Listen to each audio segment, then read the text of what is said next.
a bit different.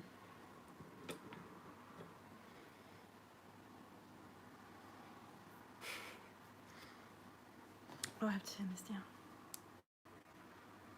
Can anyone hear me or see me? Let me know. Because I don't know if it's working.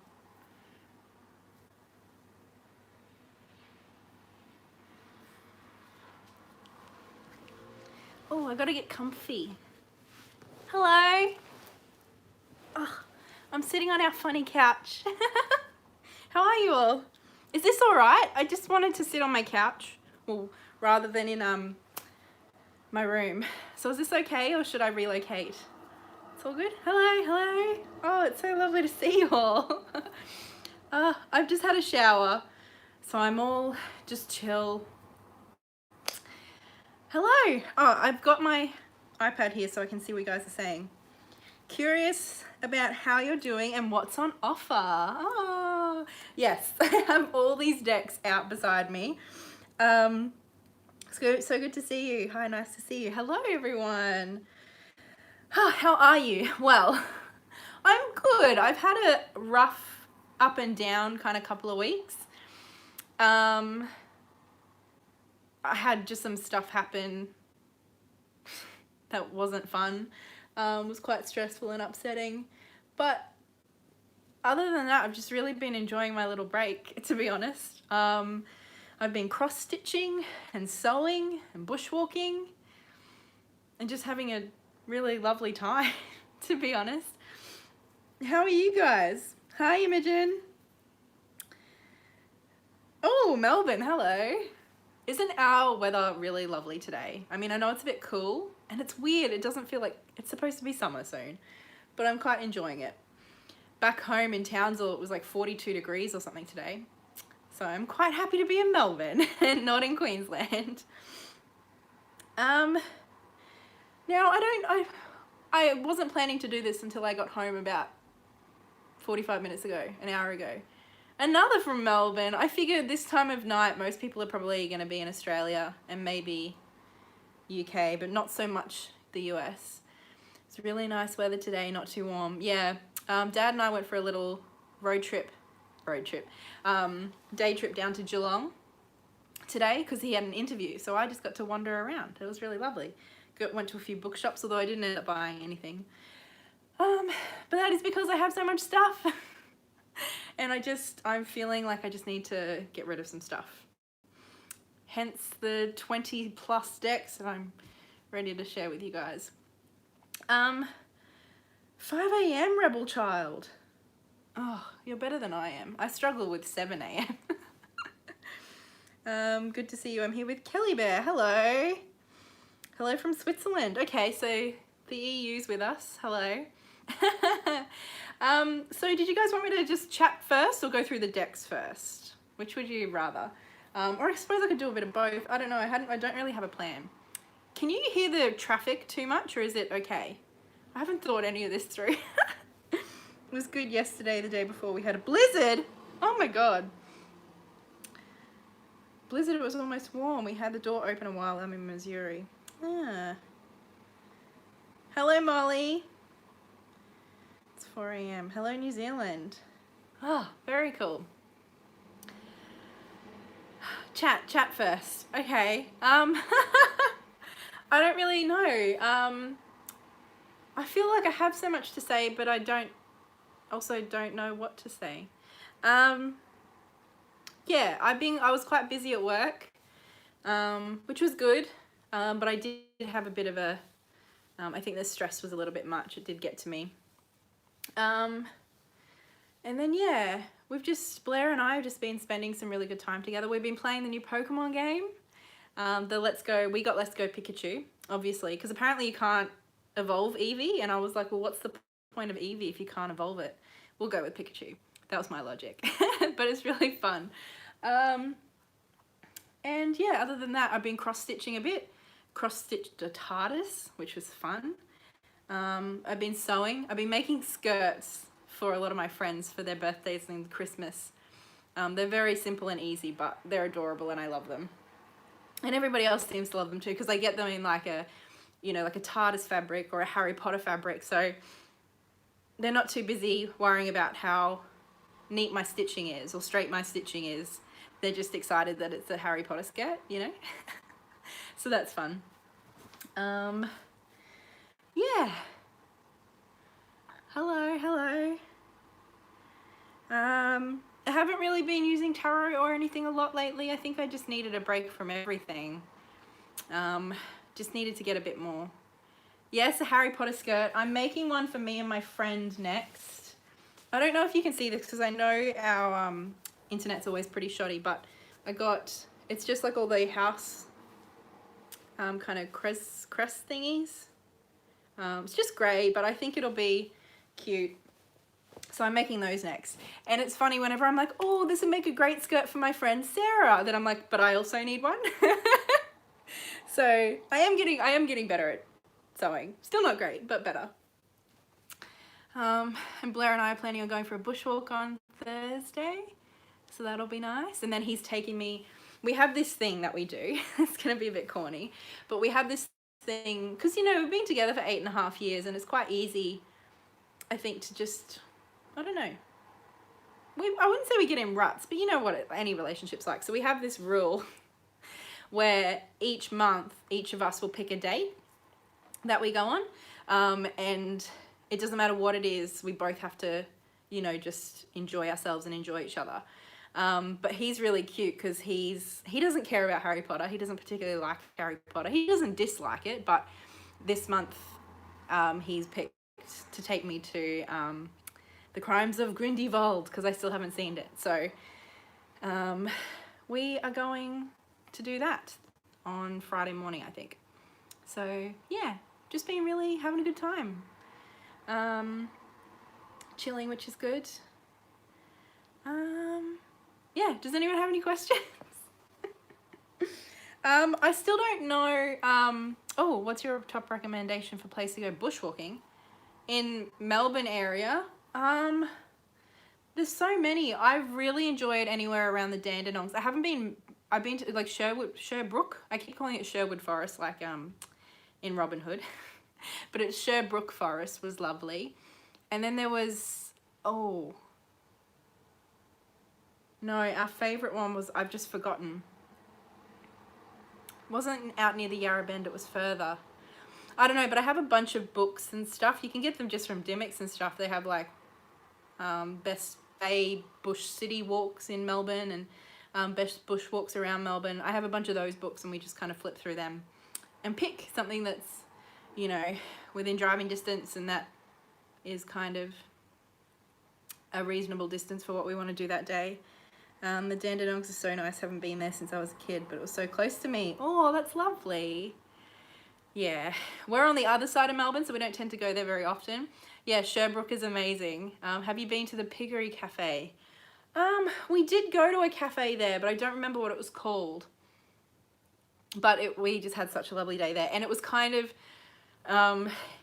it was just spitting, but you know, kind of that, down here we get this rain that isn't really rain, it's kind of more like mist in the air, which I kind of find annoying with glasses, because it's like even if you have an umbrella up, it just kind of like floats and hits you in the eyes anyway. The day we went to Sherbrooke Forest, it was kind of drizzly, misty rain, and in that kind of, I know it's not a rainforest like we have up north, but it feels very foresty, and you know, with that sort of rain, everything just lit up green. It just, we felt like we were in like a fairy garden. It was just the best day. Yeah, I need a piggy cafe, a cat cafe but piggies. That would be nice. That would be nice. It sounds beautiful. It was beautiful. Yeah, so I haven't really been keeping up with people's videos all that much either, so I'm sorry about that. I've been watching other YouTube stuff. I'm kind of a little bit obsessed with BTS at the moment. You know how I go through my things of things I'm into? Well, at the moment it's BTS. So I just watched they have a YouTube premium series on BTS. I watched that last week. And there's so many funny little videos about them on YouTube that people have made, and they're just hilarious. So that's fun. Yeah. That's me, really. That's my update. I don't really have anything particularly interesting. What's BTS? Simon, are you even on the internet? They're a K-pop group, a K-pop band.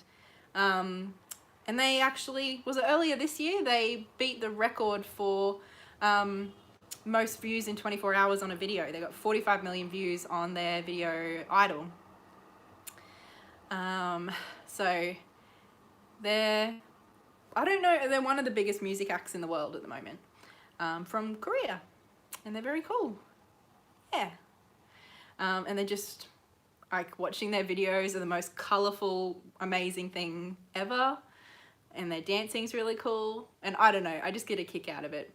I like that theatrical sort of stuff, over the top stuff, which is why I love Eurovision so much. It kind of feels, I mean, it's not Eurovision, but you know what I mean, like, it's all just a little bit more than what, you know, I see every day on my Australian media, so I love it.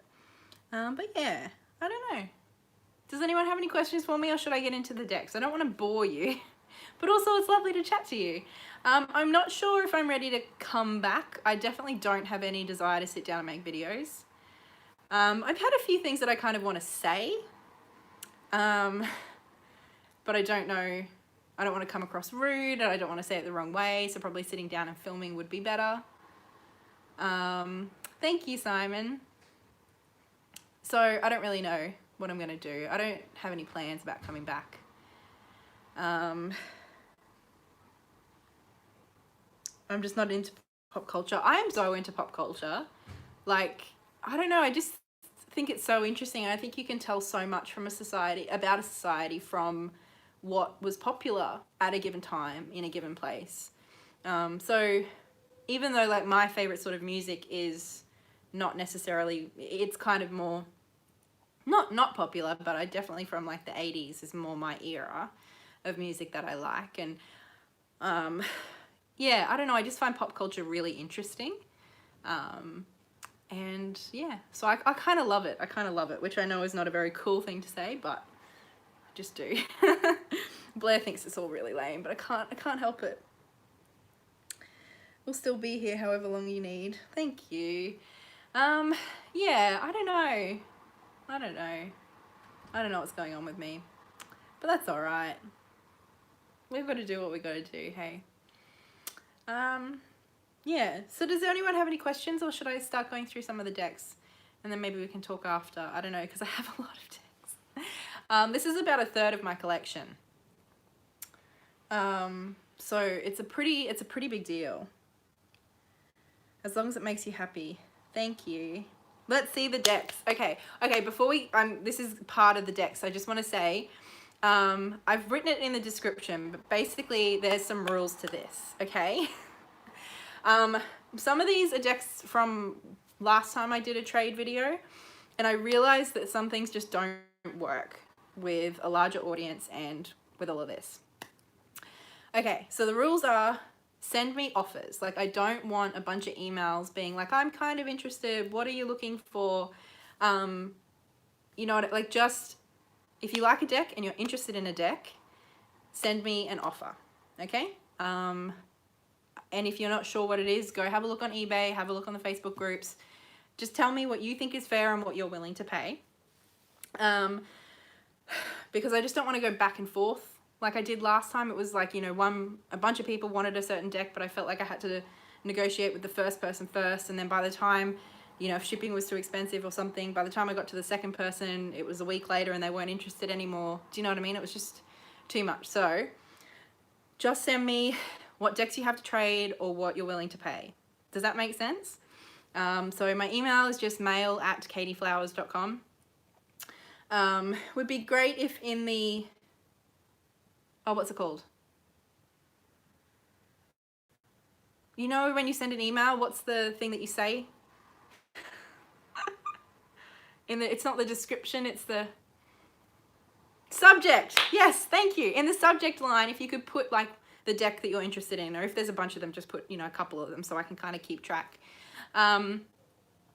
The only decks I'm really looking for, my wish list is very short, is the Collective Tarot, which is an out-of-print limited edition deck. So if you have that one, there's actually a few other decks that I would consider trading for that one as well. So if you have that one and you're looking to rehome it, please let me know. And the Sacred Creators Oracle. Apart from that, I don't think there's anything I want. You're welcome to send me offers of trade, but I've had a lot of decks over the years and I am pretty well up to date with what's available, so I doubt there's much else that I want.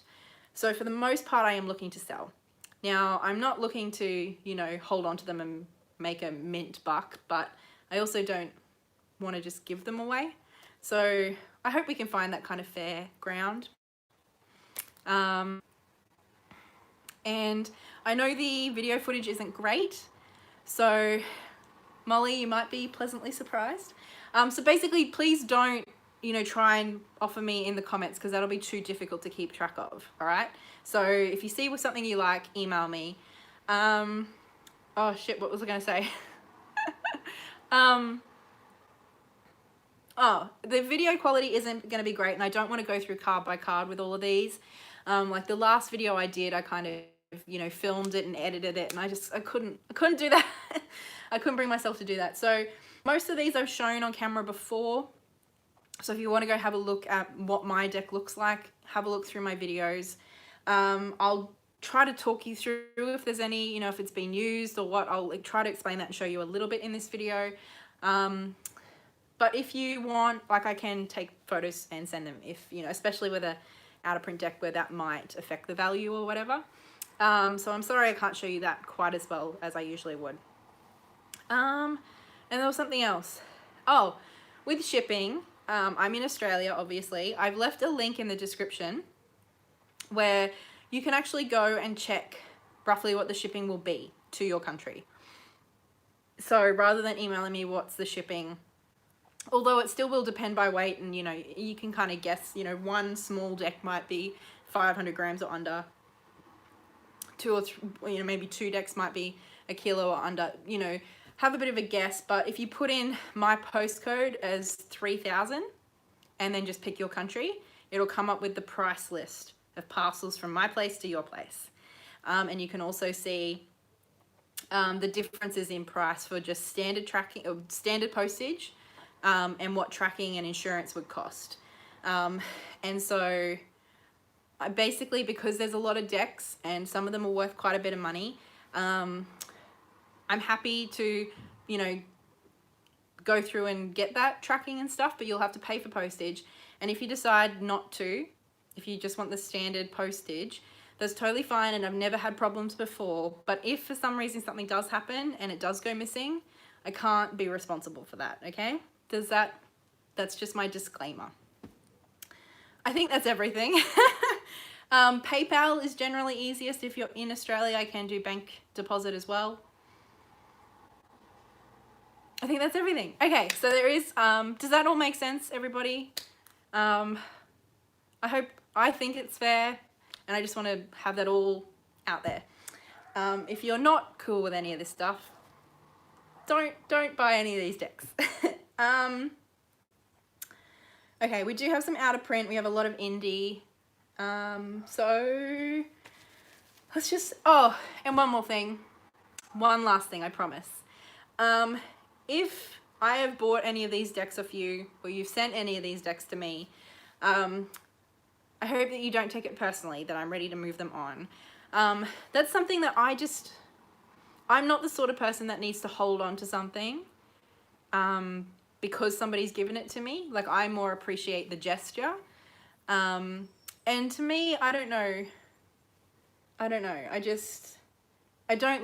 have a big place, and I don't like to keep stuff around me that I'm not using. And so even though I might love it or appreciate it, and even there are decks in here that I've listed as one of my favorite decks before. So even though many of these decks I do love, I just feel like they don't belong with me anymore. So if you were one of the people who sent me one of these decks, I hope you don't take it personally. Because that's really not what it is about. It's just about me wanting to make my small apartment a happy place that's not cluttered. Okay, decks. Our first one is the Watersprite Tarot. This is an old favorite of mine that just doesn't get used anymore. It comes in quite a large hard box, and I've done a review of this deck. It is like signed and dated and everything on here, and it does say my name on the inside. The cards are kind of, it's quite a chunky deck. As I said, you can check it out in the description, but I don't think, I mean, to me it looks pretty well new. It's pretty well used, but I don't, you know, there's no kind of like clear scuffing or anything on the card. I do also have the guidebook that goes along with it, which is a pretty good guidebook actually. I really quite like it. It's a nice size, and it's all like colour. And I just really like the information that's provided. Again, if you're interested, you can check the review I did, and it is signed and everything in the cover as well. So that is the first one. Oh, the other thing is I will, at the end of this, I will write like in the description, I'll write a list up of all the decks I end up putting in this video, and I'll kind of keep note, you know, if something's available or not. So if you're watching this video back and you're about to email me, just check in the description. I'll put if something's already traded or sold. Hopefully that'll help. Okay. I don't know, there's such a mess of everything here. I've tried to keep it organized, but I don't know how well I've done. Okay, this deck is, the deck's not out of print. It's the Celestial Tarot. This is just in a tuck box. The tuck box is a little worse for wear, but it's still functional. There is the little white book. And the cards look pretty well new, hey. I don't think they've been used much at all. Like, they're not brand new, but they haven't really been used much at all. It's a lovely little deck. But what I do have is the out of print guidebook. So this has a little bit of shelf wear, like on the corners and stuff, but not a whole lot of else. It's still in pretty good nick. So this is something that's a little bit difficult to get a hold of. And it is by the wonderful, what's her name? I've just blanked. Kay Stevenson. I was about to say Kay Redfield Jamison, who's an author. But this is the Celestial Tarot, and I would like to keep them together. All right. I'm trying to work out how I can like move ones that I've done out of the way. I'll put them there. Okay, next. Whew. Yes, Imogen. Next is the Mesquite Tarot. I actually really would like to keep the book, but I really like the book. This is a lovely little book. There's no markings or anything in it, but I have read it. The little deck, the tuck box has, you know, it looks like it's been used, which it has, but the cards really haven't all that much. They're pretty well brand new. I think I've shuffled them, I don't know, a handful of times. So these are in pretty good nick. So this is an indie deck, but it's pretty recent and it's beautiful. It's just one of those decks that I absolutely loved in theory and just didn't connect with. Okay, next, let's do an out of print deck, shall we? This one I don't have the box for, but it is a bit of a fan favorite.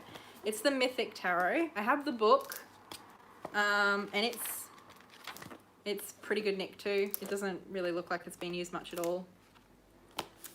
Yeah, so that's the book. The deck, yeah, like I said, I don't have any box or anything for it, but the deck is also in really good nick. It's the one with the kind of dark blue back. So this is the Mythic, the original Mythic from the 80s or 90s or whenever it was. But yeah, this is in really good nick. This one I haven't shown on my videos because I haven't had it for very long. But yeah, so that's a bit of a fan favorite. I hope it finds a good little home. I do really like it, and it's one of those ones that I would like to spend time with, but I'm just kind of tired of having stuff on my shelves that I want to spend time with one day, but they never do. All right, next is an Oracle deck. It's an Oracle deck I love. I need space. in my head and in my house. It's the lovely Strangeland Oracle. Hello, Lucy. This is their little book. I did do an unboxing of this one, I think. The box, you know how they kind of get like little white bits in the corners when they start to get a little bit used? There's a little bit of that going on with this box. But the cards, I think I had one card that was printed a little bit funny. I spoke about that in the unboxing, but I can't, or maybe that was a different deck. I can't remember. Nothing is jumping out to me as obvious, but anyway, it's not been used very much at all. So this is a cute little oracle deck. It's created by the Mythic Tarot. Am I going too fast or too slow? You're on Southern Hemisphere time. Well, I mean, the Southern Hemisphere has all the time zones that the Northern Hemisphere has. But I'm on like, yeah. I'm on a different line. But yeah, I'm in Melbourne. I'm going just right? Okay, good. Because I want to like tell you what I have and give you a bit of a brief, but not like do a review of each deck.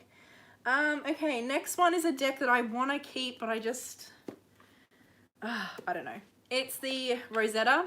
It's the mini Rosetta in a tin. And I have the book M. This is by M.M. Moline. This book I think is hard to get or something, I don't know. The book, I don't know if you can see this, but the kind of cover is a bit bent and stuff. It's definitely kind of been leafed through. But there's no markings, so if you don't care about your books being pristine, it's totally functional, it's not falling apart or anything, it's just a bit used. And the deck, excuse me, is number 407 of 555. And it looks in pretty good nick too. Because the borders are black, you can kind of tell a little bit where things are shuffled, but it's not been used heavily or much. So there's a bit of an idea. It's a cute little deck though. And I like it because it's the Thoth, but it's not the Thoth. But I just don't, I think I thought that I didn't want to learn the Thoth because of Crowley and the Thoth deck. But I think I just I don't really have an interest in learning Thoth at all at this point. Anyway, that's the Rosetta. It's lovely. Okay, we're getting through these reasonably quickly. I thought this would be quite a task. Okay, next is a Lenormand deck, actually. Oh, God. It comes in a little velvet pouch, which is horrific as far as I'm concerned. But it's the Minute Lenormand. This I did do an unboxing of. It's adorable. It's a little indie Lenormand deck. And I haven't shuffled it. So it's brand new. And it's beautiful. So if you're into Lenormand, that's a good little one. I don't know if these are still available. They kind of go in and out of print. So I'll have to check. But it's a lovely little deck either way. Okay. Why don't we do the oracles while we're here? Next is the Pythia Botanica. For now I'm keeping the tarot deck, but I don't really use oracle decks enough to justify having as many oracle decks as I do. So this is pretty well brand new as well. Has the little box. Have the little book. I mean, I have opened it, but I haven't read through much of it. So it's not technically brand new, but I mean, again, I've shuffled this a little bit, but not much. It's a really pretty little deck. It's really pretty. I really like the tarot deck. Just don't know that I want to hold on to the oracle for now. But yeah, there's that one. The chat's quiet. You guys all taking notes of what you're going to email me about. Okay, this one is the Aboriginal Spirit Oracle. This is by Mel Brown, who is an Aboriginal artist here in Australia. And it's really cool. It has like this wood box. Oh, now I'm having second thoughts about this one, actually. I don't know. We'll see. I maintain my right to change my mind at any point, just so you know. This one comes with this little book. I did have some problems. I think everything's fine now. I did have some problems with some markings on some of these pages, I think. I can't remember. I can't see anything now. But it has this little book. And then these cards. Yeah, I'm changing my mind on this one. This was my first Oracle deck, and then I think I gave it to someone or something, and then I got it back recently. Yeah, no, I've changed my mind. This one's not available, guys. Sorry. I knew this would happen. That's why I didn't make the list before I made the video. Okay. I'm putting that one away. Nobody email me about that one. I'll put it up here. Okay. Next Oracle deck. It's the Enchanted Map by Colette Baron Reid. So if you're overseas, you probably don't want to get this one. But I figured if somebody's in Australia or if you're buying multiple, maybe I could just throw this in. If you're hesitating, keep it. Yeah. Especially because you can't really get that edition of it anymore. Rockpool has printed it, but I don't really, like, you can't get it in that cute little box, and the cardstock's all different. Anyway, everybody knows what the Enchanted Oracle Map thing is. This one is, I mean, for how long I've had it and for how well used it is, it looks in pretty good nick, hey? But it has been shuffled a bit, and so, like, the gilding, you know, there's a few nicks and stuff on there. Oh, thank you, MP, for that. Yeah, so that's the, and the guidebook, I mean, same, it's used, but in good condition. Such a good little Oracle deck, but I feel like I used it so much that I got everything I needed out of it. Do you know what I mean? Yeah, so, I don't know. I just feel like, I don't know, we had a great time, and now I'm just, like, happy to move on. Next one is I have a Goddess Guidance Oracle cards by Doreen Virtue, and I don't know if you can tell, but it is sealed. I have 3 of this, so that's why I'm getting rid of one. Okay, now let's break it up. I actually am going to be moving on these little Oracle dice sets that I got. I did an unboxing of these pretty recently, so you won't be able to see these. But if you want to go have a look at that video, they're basically little wooden dice with symbols burnt into them, wood burnt into them. So there is the Amethyst Oracle dice and the Throwing Bones Oracle dice. So yeah, go and have a look at that video if you're interested in either of those. They're really cute, really lovely. I just don't think throwing things is my thing. I need some water. Oh wow, I've been talking a lot. We're about 1/3 of the way through. That's pretty good. How's everyone doing? You keeping up all right? Okay, getting into some out of print stuff, I think. Okay, I still have the Linde Famira, I don't know how to say that, deck. A lot of people were interested in this, and then that back and forth with all the people, by the time I got to people, they weren't interested anymore. Like, this is a really cool little deck, and I really don't know what its value is. So basically, if you're interested in it, just let me know what you think is a fair price and what you're happy and willing to pay. Do you know what I mean? Like that. I don't want you stretching your budget and feeling really uncomfortable, but I think we all kind of can tell what we think is reasonable but fair. I don't know what that is with this deck, so if a few of you can let me know what you feel like is fair, we can get a bit of a sense, because I don't think one's ever sold on eBay. Basically, it's like, this is something I would consider hard to find. I think that's kind of gets thrown around a bit too much. But this was originally just published, I think, in the 80s in a German magazine. So it's very, like, it was a limited set edition. Everything's in the description, Florence, so if you can just read that, and then my email's at the bottom. Cool, thank you. And hello. So it's just a little black and white deck, and it is very little. It's pretty thin, but it's quite plasticky, so it's pretty hard going. Like, I riffle shuffle it and everything. And it's very Rider-Waite-Smith. I really like it. Yeah, it's a good little deck, and if you're into black and white decks or collectibles, yeah. I don't know, I just want this one to find a good little home. I don't know, I just don't really feel like it's for me anymore. I loved it and I used it a lot, but I think I'm just, I don't know. I wanted to find a good home though. So I'm not going to sell it for $20, but I'm not going to wait around for $500. Do you know what I mean? Like, I'm hoping that we can find something that's reasonable so that I can send it to a good home. I hope that makes sense.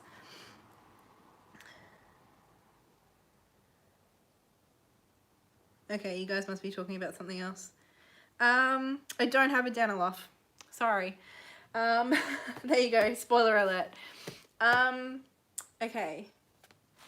Next is the Crystal Unicorn Tarot. I love this deck, but I'd rather spend my time with the little monsters or something. It's pretty well brand new. I've used it a few times and it is super fun and amazing and beautiful and just candy. It's like, I don't know, fairy floss in a deck. So yeah, it's adorable.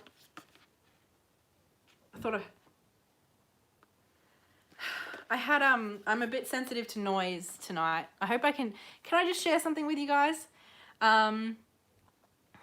Something happened in our building a couple of nights ago.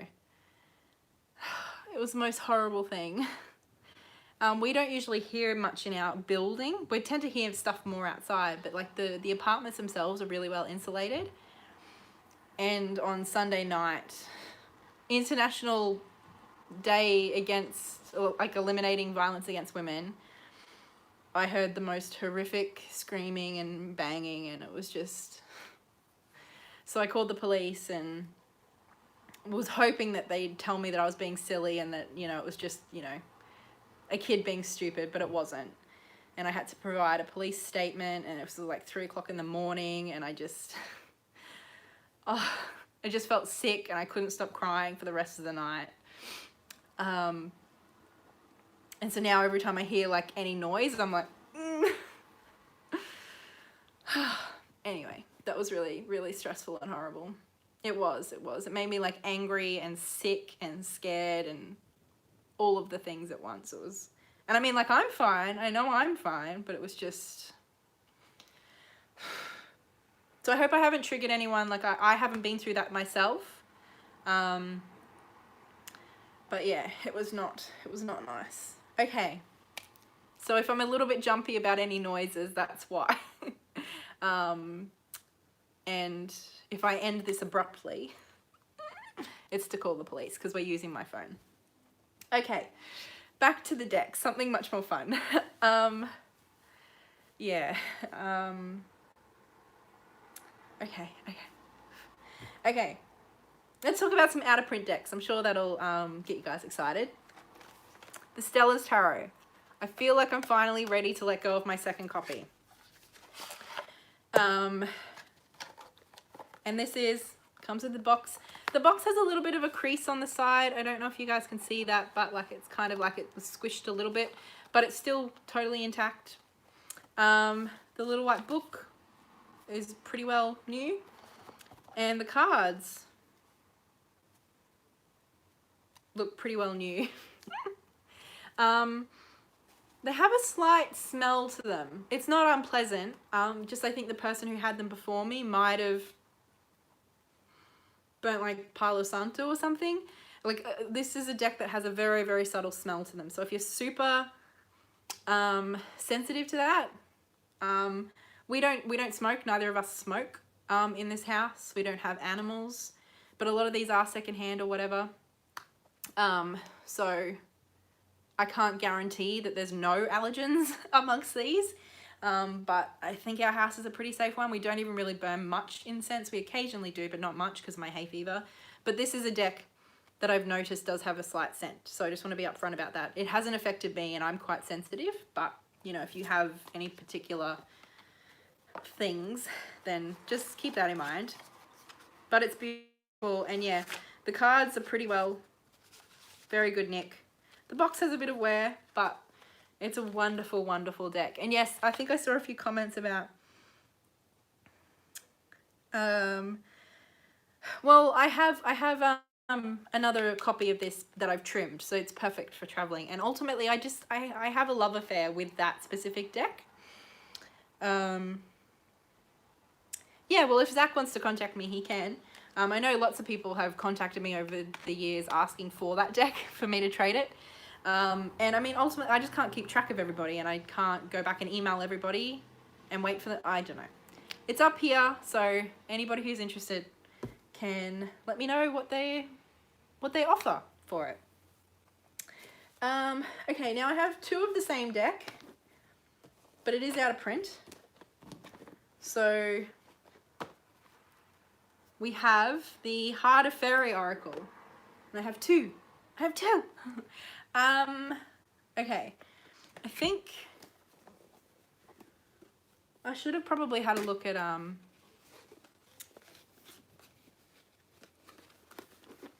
see.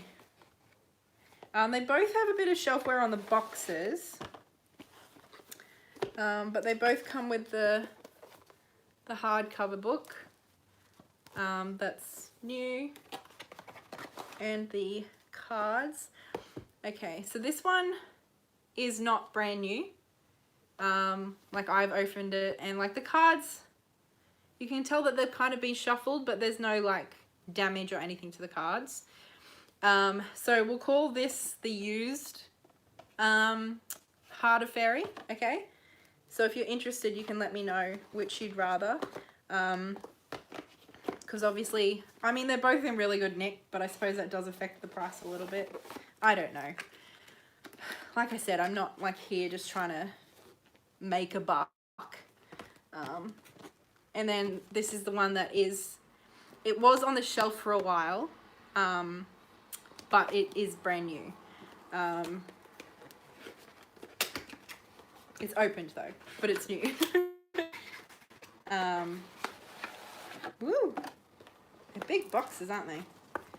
So the book is brand new, and the cards actually still have the little paper thing around them. So yeah, it's a wonderful deck, and the Froud decks I've wanted to get into, but you know what? I think part of it is that it just doesn't feel like, I'm very, very focused on connecting to the energies of the land that I live on. And as much as I love these decks, and I'm sure parts of these energies live here, it just doesn't quite feel right. I don't know. I just don't feel like these fairies live where I am. Do you know what I mean? Yeah. Okay. Anyway, I don't need to justify every deck, do I? And then the other deck I do have is the, oh, now I'm doubting myself again. No, I might keep this one because it's in print anyway. Okay, so just the two Heart of Faerie Oracles. What have we done? Okay, this is an interesting one. It's not a deck, like a tarot deck, but it is cards. This I've had for ages. It's The Box of Stars, A Practical Guide to the Night Sky and to Myths and Legends by Catherine Tennant. It's really interesting. It's basically, let me see if I can get the lid off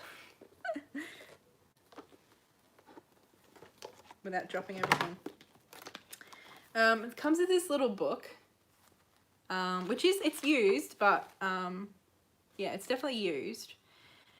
So it kind of comes with this book that explains everything, and it's pretty chunky. It's about 90 pages.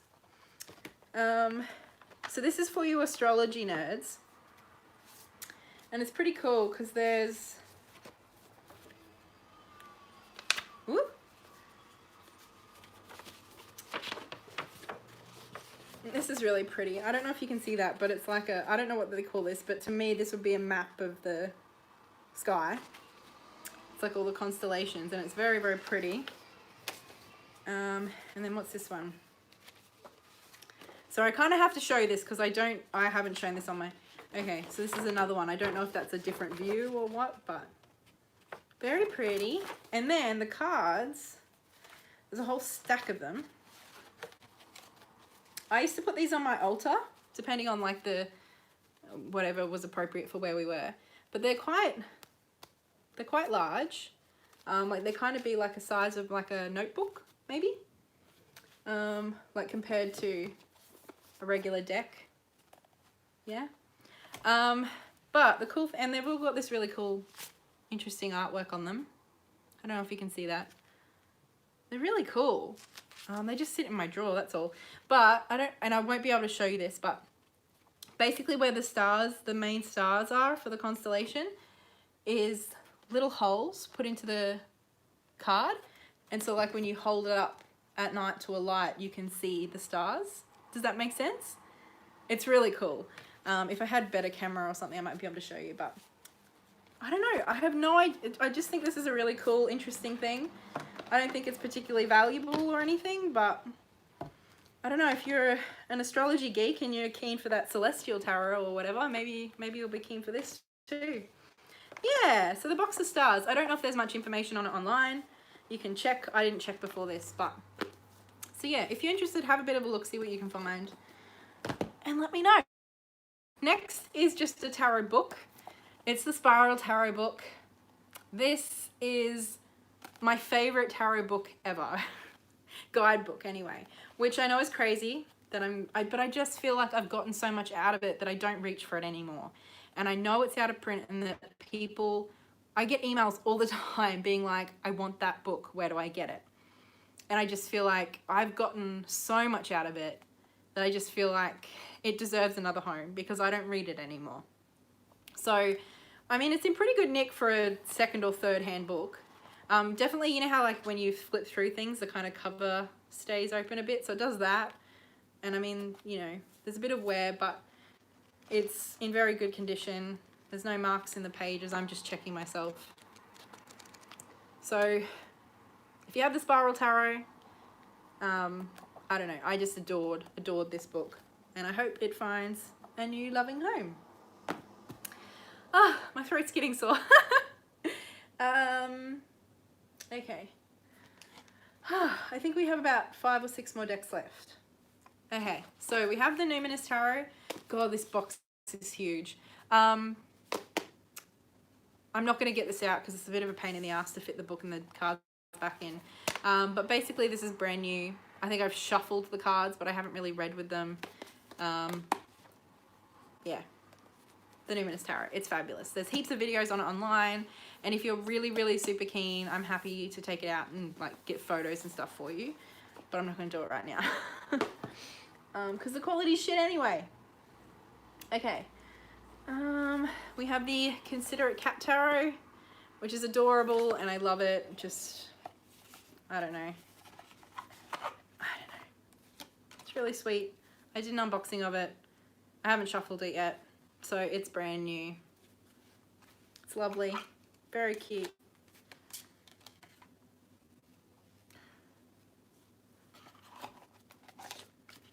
For the cat lover in your life.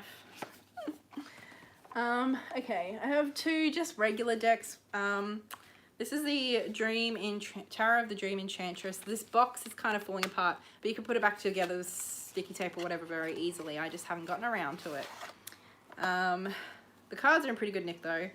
What I was planning on doing was, because these 2 decks, this next one is the Secret Tarot.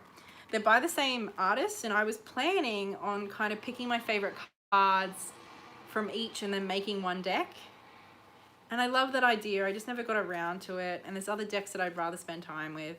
But anyway, that's why I have these 2 decks. And maybe you would like to do that for yourself. But yeah, this hasn't been used. So the cards are brand new. The little white book's a little beat up. So is the box. But the cards are fine.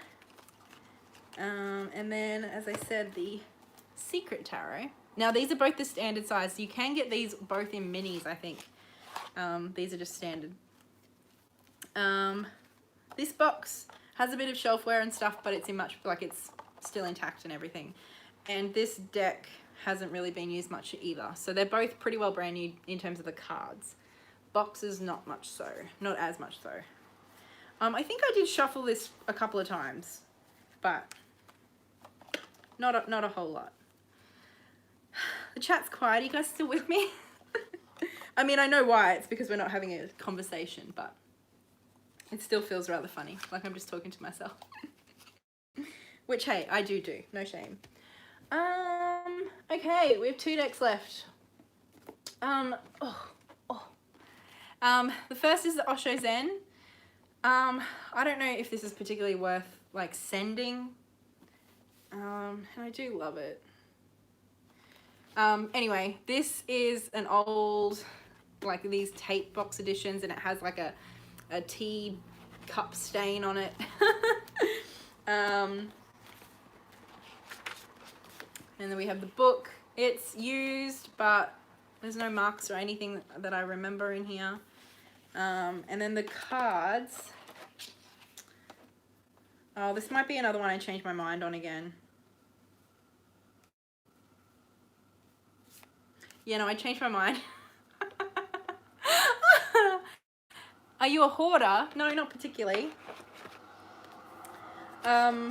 I very regularly get rid of stuff and take it to the to savers and stuff. I don't have a problem with. I mean, some stuff I take a while to accept that I'm ready to let go of. Yes, it is the one from Savers. Yeah, no, I've changed my mind. Okay, so I've changed my mind on 2 decks, guys. That's pretty good.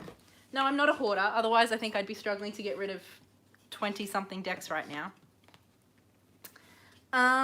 Okay, and then this one. This is the Victorian Faerie Tarot. This is out of print and it's still sealed.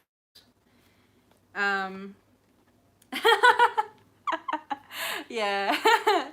I just haven't used it in a while, but it is one of those old favorites. Okay, so this is, yeah, Faerie Tarot, Victorian Faerie Tarot. It's still wrapped up. I bought it recently. I didn't realize it was out of print when I bought it, and I kind of then just had it sat on the, oh, someone's already emailed me. So you better get those emails in quick, guys. Yeah. I bought this deck a little while ago and it's just kind of been sitting there waiting because like I think it's really pretty, but I wasn't 100% sure. So it was a bit of an impulse buy. And in the meantime, it went out of print. And then I just started thinking, I don't know, maybe a collector would really appreciate this, or someone who's really looking for this deck. I don't know, I didn't want to spoil it when I thought that there was a pretty good chance it wouldn't be for me. It was more out of curiosity, do you know what I mean? So I've kept it sealed for the lucky future owner. Oh, my leg's dead. I've been sitting on my leg. Yes, Florence, I saw your name come up. I just didn't want to out you, but you can out yourself, that's fine. Okay, I think that's everything.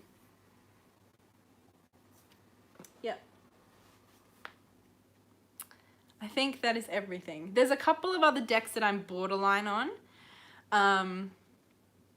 but they're a little bit newer. So I'm happy to keep them. But this is about a third of my collection, so it's a big chunk. And a lot of these, I think I even made a video. Oh, I dropped one. Hold on. I made a video, I don't know, a few months ago, sharing decks that I plan to work with because I was either struggling with or just not connecting with, and I think quite a few of those are here. But yeah.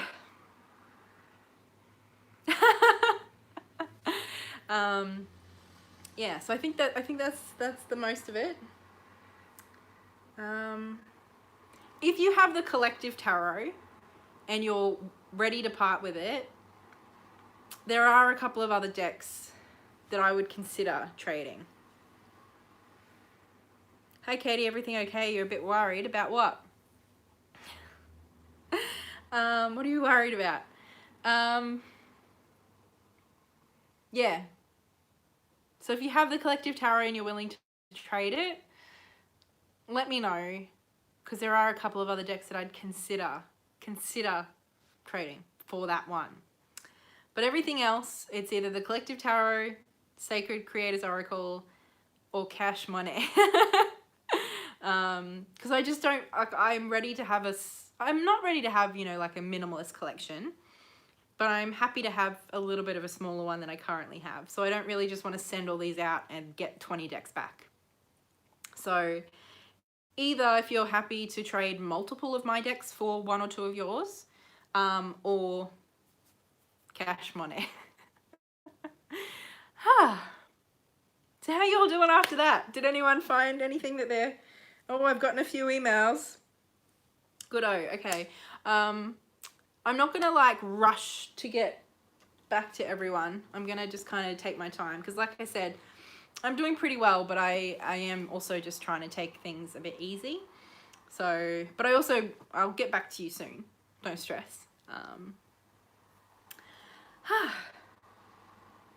Fire of Transformation, are you gonna, everything, I'm confused as to why you're worried. If you want to let me know. Well, that was quite an ordeal. How's everyone doing after all that? Did I wear you out? How long did we take doing that? Like half an hour or longer? I feel like I did okay. That's like 20 something decks.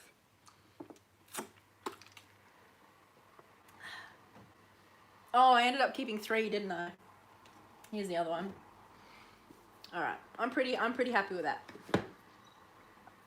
Does anyone have any questions or anything they want to say? Who's still here? Thanks, Molly. Yeah, why are you worried about me? I'm confused. I'm doing pretty well. No, I'm a bit confused as to, I haven't really put much on the internet for you to be worried about. Hi, Lucy. How's the weather? It's really nice, actually. It's kind of like that fresh, it's like cool, but it's not cold. So I really like it. But I like most weather. I'm not particularly like someone who hates the cold or hates the heat. I enjoy the heat and I enjoy the cold. I think I enjoy Melbourne because it changes. You know, if it's really hot, it's going to be really hot for a couple of days.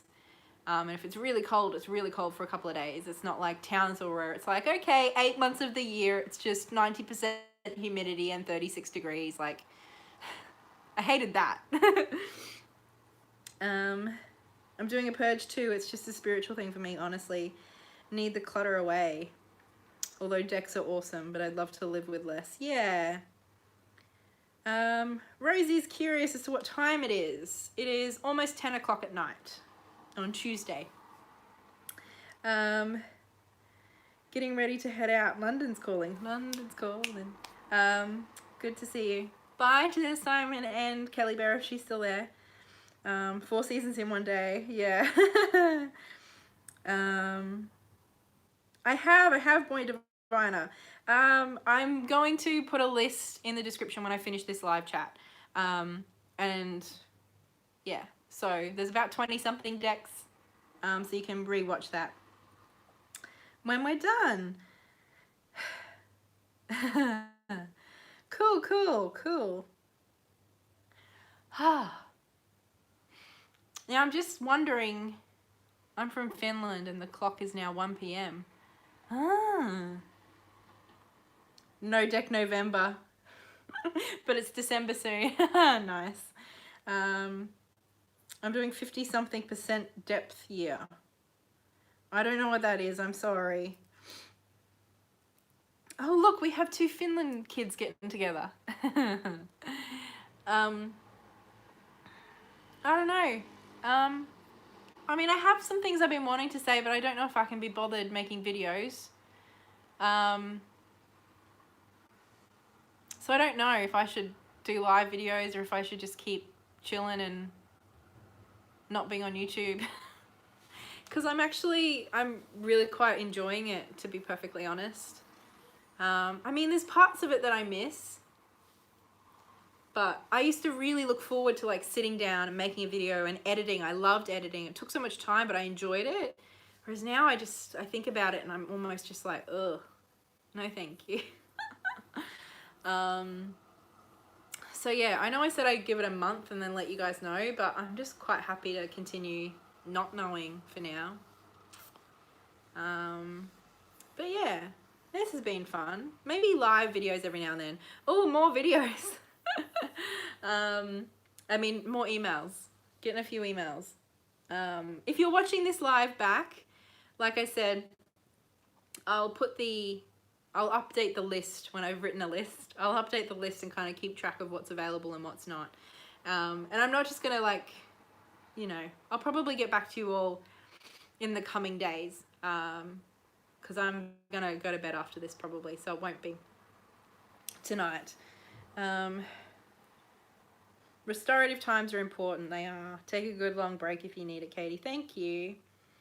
Although your absence is sorely felt. I don't know about that. But thank you. Just chill. I'm finding YouTube a bit blah too. Been reading flat out and playing PS4. Nice. We've been playing Switch a lot, which is good fun. Oh, you know what I want to do with you guys? Is it really bad? No, I shouldn't. That's boring. I just was thinking about games and stuff, and I've bought Blair always for Christmas and his birthday, because his birthday's in June, and then Christmas, even though he doesn't really celebrate Christmas because he grew up Jehovah's Witness, I buy him presents. I always buy him nerd shirts. So you've probably seen, if you've watched my vlogs or anything, that Blair's in, he has like, you know, that Trust Me, I'm the Doctor shirt, or he has Zelda shirts, or like Mario shirts.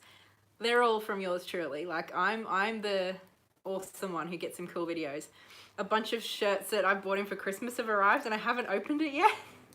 I'm so excited to see some of them. Assassin's Creed Origins, but I'm addicted. Nice. Just do live videos but focused on the subject so it makes sense to watch back, not live. Yeah. I don't know if I get that, and I don't love watching lives back either, but I'm not sure I'd be super excited about. I'm just not very good at putting my thoughts together really clearly, and I think that's why I like editing, is because it kind of gives me that freedom to just say stuff. And if I didn't get it right the first time, I end up just like tripping over my words or whatever. I can kind of get it closer to right. I don't feel like I can really do that in lives. But then maybe I just need to stop caring so much. I have a PS4, a Switch, and a gaming PC. There should be more videos on gaming by us tarot practitioners. Yeah, we have a PS4. We did have an Xbox, but it broke. We have a Switch. And then Blair has a massive PC that he's built with one of those massive curved screens. And then he built me a Hackintosh. So it's a PC, but it's you can get certain hardware that's hackable so that you can run Mac on it. Yeah, those are our bits. He's more the gamer. He's more a PC gamer. I think we do still have the Xbox actually, because I remember he was playing Forza recently. He's the gamer. I used to play WoW, and then I played a lot of Pokemon and stuff when I was young. But I just have a bit of an addictive personality, so games like WoW, they end up taking over my life. But Blair plays WoW and Dota a lot. And then, yeah, he loves Forza and just kind of like everything Nintendo. Zelda is his favorite franchise, I'd say. But yeah, that's my geeky boyfriend.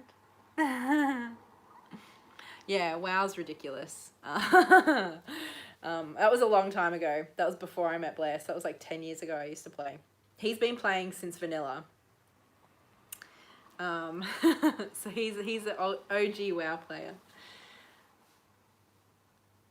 Your boyfriend sounds great. He is. I love him to pieces. He's fabulous. He's very different to me, but we enjoy a lot of the same stuff and we have the same values, I think. Which I think is the most important thing. Like, we're both very loyal people, both very honest people, and we both just really value our relationship. So it's like when stuff happens, we just want to work it out. I don't know, like we're very different, but we just kind of work. I don't know, he's great. Oh, look at me gushing about my boyfriend. Yeah. Oh, goodness. Does anyone have any questions or want to chat about anything else? Because we're going on an hour or something now, aren't we?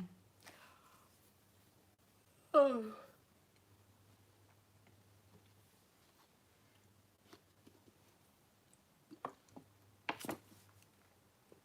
Oh, I'm so thirsty. I drink so much water.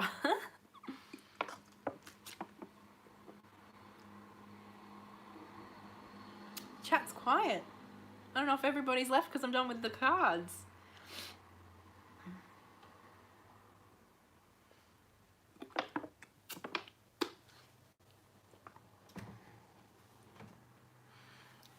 All right, well, if we have no questions or anything anybody wants to talk about, oh, what have I been up to? Not a lot, but I think that's a really good thing. I've been cross-stitching and sewing and just walking a lot. And just, I don't know, I think I just needed a bit of a break. Some other stuff was stressing me out and it got a bit much. So I spent a few days at mum and dad's. But yeah, like nothing significant to report, to be honest, but in a really good way. Eating my dinner now, I can't type and eat. Fair enough. I like gaming, but I'm focused on other things now. It's fun, it just takes a bunch of time. Yeah, I agree. Blair and I are playing, Pokemon. What is it? Let's Go Pikachu at the moment, which is fun because it's really casual and you can kind of play it together. It's like kind of like Pokemon Go cross the original games. Like it's kind of like, it's Pokemon Go meets Pokemon Yellow. So it's not as intense, but it's still really fun, and I don't know, we're really enjoying that. I'll be rewatching chat later. Want to know your update. My update wasn't particularly interesting. It was more like, hi, I haven't been up to much, but I'm good. What's up? Yay. Also, I still don't know what I want to do with my life, but that's okay. Where was I? So I was afraid to post too much, didn't want to rehash any worn territories. Oh no, that's all right. I haven't really spoken too much, mostly been about decks. Sounds lovely and chill. Can we see what cross stitch you're working on? Yes, do you mind if I go get it? It's just over there. I'll be back in just a second, if I can find it.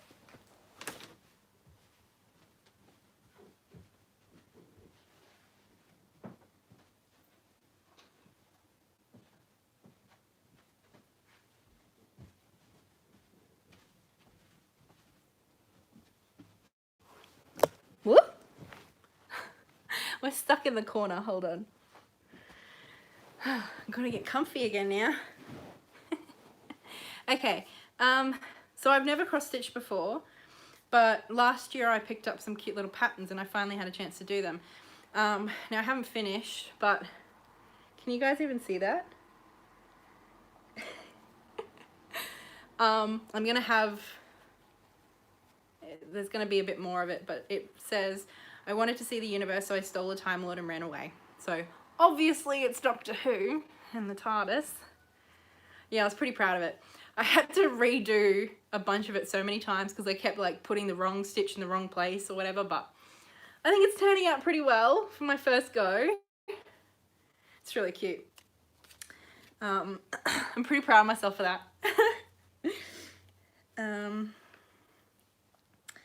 What was I up to? It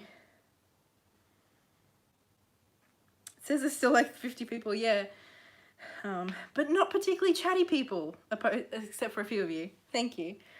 I'm also like you, I prefer editing my videos properly and bringing my points across. But I've been learning how to be more looser with my videos to let go of that perfectionist streak. Yeah, it is a funny thing, isn't it? Because, you know, you're supposed to be authentic, whatever that means. We all know that I have a bit of a problem with that word online. But also, when you're online, you kind of are put to a certain level of scrutiny. And I mean, I'm sure some of that is entirely valid, but some of it, you know, you're kind of held to a certain standard. But you're also, like, editing is inauthentic. I don't know, like, it's this weird line of, I don't know, trying to convey what you're trying to say as opposed to saying something that really wasn't how you were trying to convey your message. I don't know. I don't know what I'm saying. Does that make any sense? It's a weird thing. It's a weird line to find, and I don't know that I've found it. But I don't know that the right line even exists. Anyway, I'm thinking too much about it again. Have you finished Hitchhiker's Guide? No. But I actually was really excited because I found like a box set of all of the books. Is it 5 of them? So I was really excited about that. I've had a bit of trouble reading. When my mental health isn't in the greatest place, I do struggle reading. But I was enjoying it so much that I'm thinking I might download an audiobook, because I'm thinking that might be a bit easier. Because what I was finding was that I couldn't really follow it. I know it's just fiction and it's not like the most complicated language in the world, but I just couldn't follow it or keep on track unless I read out loud. And, you know, I can't really read out loud on the train.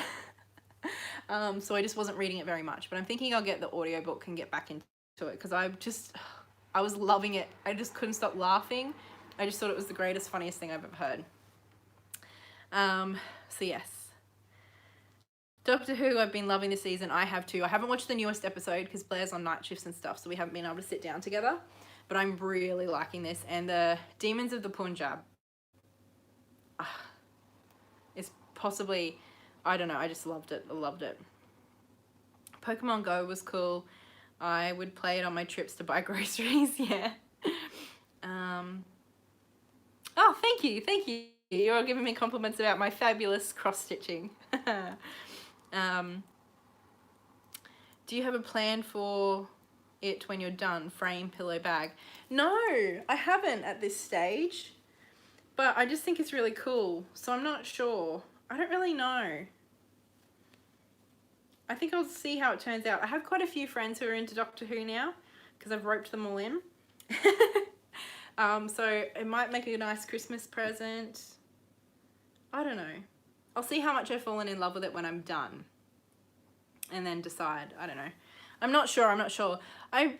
Once I kind of started making it and realized that I really enjoy cross-stitching, I started thinking about how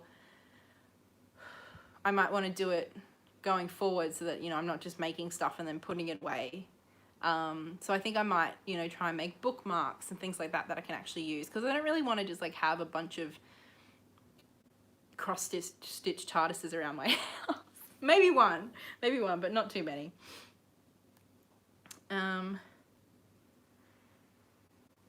Did you teach yourself how to cross-stitch? Yeah, so I bought this little set. It was like this little kit at Supernova last year. Well, this year, when I met Peter Capaldi. Yes, I met 12. He's my favorite doctor. And they basically just sold kits that had like a piece of paper with like the pattern and some brief instructions. And then they also had all the thread. And then I just, a bit of trial and error really, until I started getting into the swing of it, which was fun. I'm a perfectionist too, so I basically want to delete every video I make. Yeah, I feel that. I've been going off and on whether I should delete my channel at this point. Well, not my channel, but a lot of my videos. And I know I won't until I'm certain, because that's a pretty big step to make. But I don't know. It's a weird thing. It is a weird thing being online and having stuff online and never quite feeling like it's quite right. I don't know. I don't have anything helpful to answer you other than I can feel your pain there. I'm authentic. I film in tracky dacks and flannel t-shirts. That's cool. That's great if that's you. I think I have a bit of a problem with the assumption that being undone or not having makeup on or whatever is authentic. And how you be authentic is by, I don't know, being underdone. I don't know. You do you. I just don't think wearing tracky dacks and flannel shirts is what makes you authentic. But that's just me. But I'm glad that you feel like, if you feel like you're being authentic, then that's all that matters. I hope that makes sense. I'm not trying to like call you out or anything, just talking through the comments. Like whether authenticity is muddled by editing or clarified by it. Yes, exactly. Because I often feel like, because I do struggle with my words, I'm not the greatest speaker, I'm really not. I get jumbled in my head and I do stutter occasionally, especially when my anxiety picks up. It's more like if there's two words that I'm choosing between in my brain and they start with the same letter or a similar letter, I like get stuck It's like I just freeze on the letter and I just like, I glitch out for a moment until I stop and choose something different. It's the weirdest thing, but I do that. I do that several times a day. And so, you know, I'm not a super quick thinker. So having that option of, I don't know, just kind of sitting and being like, what is it I'm actually trying to say? As opposed to just like, I have this idea. Do you get it? Do you know what I mean? It is weird. Because I do feel like a lot of the time my editing means that I can be authentic or say what I'm trying to say just in a way that more people will understand it, as opposed to just spewing words out and hoping that some people will understand it. I don't know. It's interesting. It'll be there when you're ready. To me, authenticity is a big lie. Yeah. Especially online. I don't know. I think it's more the measure we hold people up to and being like, you have to be authentic or you're a bad person, or like all that shit just really annoys me, to be perfectly honest. I think it's good to kind of critique what we're doing and why we're doing it, and to assess how much value or to kind of reflect ourselves when we're watching other people, and remind ourselves that we're only seeing, you know, what people want us to see, and that's okay because they can't show us everything in a 10-minute video. I think it's good to be aware of how realistic things can be on the internet, but I don't know, authenticity online, like authenticity itself, cool, but this notion of authenticity online and holding people to a certain like standard of authenticity, that annoys me. I gave up reading for over a year when I was depressed a few years back. Yeah, and it sucks. It sucks how it eats away at the things we love. My issue with the authentic thing is that it seems to imply that you owe someone. Yes, 100%. It seems to imply that you owe anyone your authentic self, which I don't believe anyone does. Not to poke that issue at all. No, I think that's a big part of my problem, is that it's a standard and it's an expectation. And then because there's also these measurements of what is authenticity, it's being in your tracky dacks or not wearing makeup or telling us about the worst day you've ever had or showing us your messy room. Because we have these rules of what authenticity is online, and then we think that we can expect that people should be showing us that or that we deserve that from them. I just think that's really fucked up. I just think that's really, really, really messed up, that we have a right to access every part of a person because we want it. And I think that's a big difference. Sometimes I think maybe we're not as insightful as to, there's a difference between, oh, I would like to know more about a person. I want to see more about them. But that doesn't mean that you have a right to it. Do you know what I mean? I don't know. It's a weird thing. And I do think there have been instances with online personalities like straight up lying in order to sell something. And I think maybe that's where the conversation came in. And it's important. But then there's all this other stuff around our regular creators and rules around what they should be doing in order to prove how authentic they are, and not being allowed to do certain things because they're not authentic, apparently. Yes. Them's my feels. But I 100% agree with that. That is, you summed up very nicely something I've been thinking about a lot. That was a great episode. I liked it too. Oh yeah, the Punjab. Yeah. Oh, it was one of those episodes that I kind of, it made me emotional the first time I watched it, but it kind of sat with me for a while, and I got more emotional the more I thought about it. You know, it was kind of like there was a quietness to how emotional it was. Like it was, you know how some big emotions are crazy and fireworks, and I don't know, like obviously this was still hard hitting, but there was something really subtle about it as well. And I think that's what, I don't know, it just is one of those episodes that'll kind of just sit with me, I think. I loved it. I haven't finished one single book this year so far. I've started a bunch, just don't finish them. I haven't finished a lot either. And I think that's, yeah. For me, I think I've underestimated, and my psychologist said this to me recently, that I have been underestimating stress and how it impacts me. And I've been kind of thinking that big stress is when I should be trying to fix something or focus on something or pay more attention to how I'm doing. But that kind of low level consistent stress can have just as much impact on you, because it builds up, it's accumulative. Like, it doesn't just stay there. Like, it's not just always low level stress. It accumulates and it builds up. And so I think just kind of having this background stress this year has made focusing on reading and things really quite difficult, which is interesting. So I'm getting through all the comments. I'm really enjoying this, actually, which has made me really happy. I have been kind of thinking that maybe I'm just done with YouTube. Like, I'm not 100% sure, but I kind of do go through bits where I'm just like, maybe I'm just done. Maybe I should just delete my channel and all my videos. But I'm really enjoying this, so thank you, guys. Peter Capaldi, yes. I met him. It was the best. It was such a funny interaction, because I'm a very emotional person. You kind of get rushed into the room with him and he's standing there and I'm like, oh my God, I'm gonna cry. And he's like, don't cry, quick, pose. And then the camera flashed and he's like, okay, you can cry now. It was the best.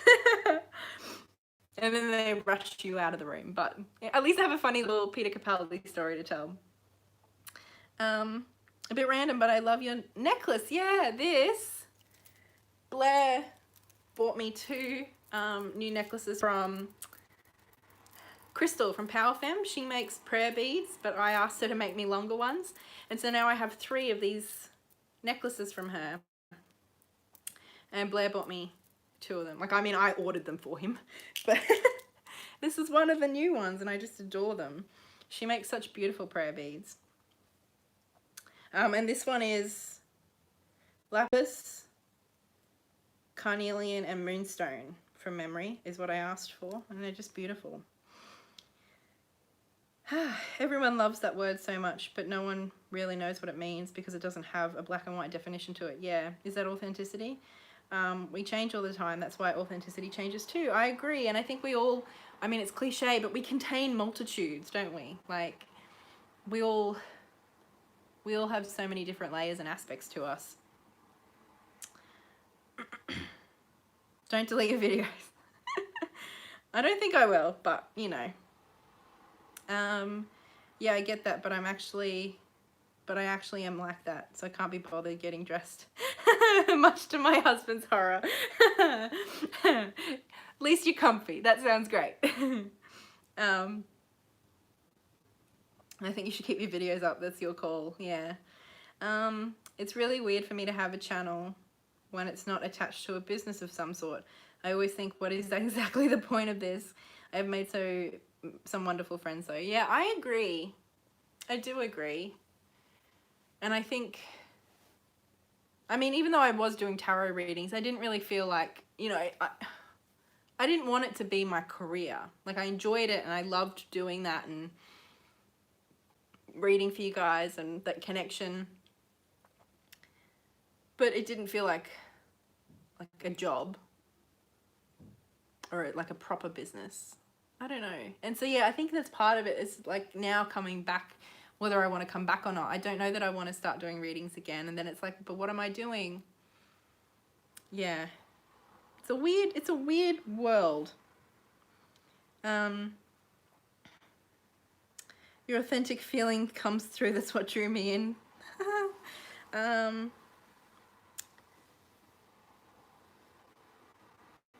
Yeah, Florence, I agree. It was beautiful. What are you reading at the moment? Not really anything. Because yeah, I have been struggling reading. But Hitchhiker's Guide is still halfway through. And I have a bunch of to-be-reads. Like the new Nevermore book came out, and Hank Green's first book came out last month, or no, a couple of months ago now, and I still haven't read those, which I really want to read.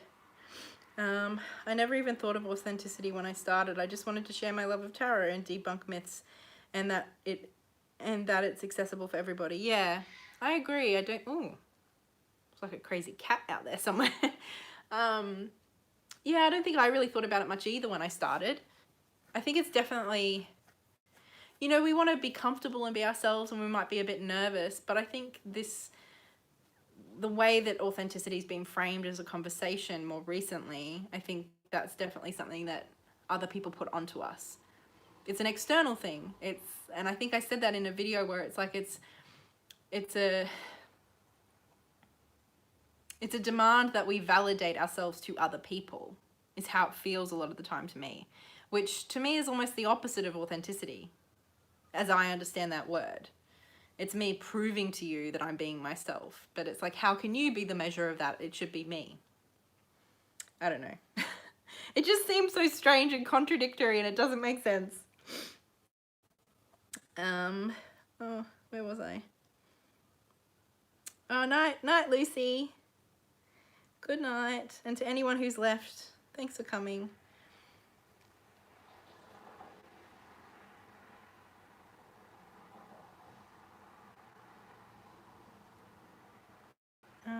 Where was I? Sorry, I've gotten lost in the comments.